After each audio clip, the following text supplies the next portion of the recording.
អ្នកណាដែលថាមិនដឹងថាមូរងជីវស្រឡាញ់ស្មោះស្ម័គ្រនោះ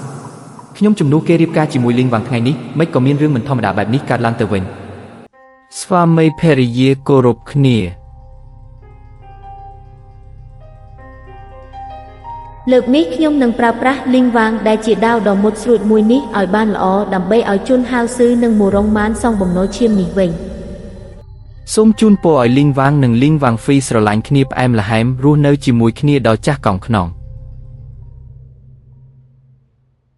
សម្ដីនិងទង្វើរបស់នាង9នៅថ្ងៃនេះខុសប្លែកពីពាក្យចាមអារាមឆ្ងាយណាស់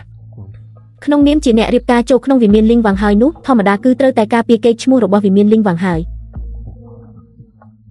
កុំមកប្រើសម្ដីផ្អែមល្ហែមលាក់ពុតអីផឹកស្រាមួយកែវនេះទៅរួចធ្វើជាលីងវ៉ាងហ្វីដោយស្ងប់ចិត្តចុះខ្ញុំនឹងផ្ដល់កិត្តិយសដែលនាងគួរស័ក្តិសមនឹងទទួលបានក្រាបទូលលីងវ៉ាងស្រាមួយកែវនេះខ្ញុំមិនអាចផឹកបានទេ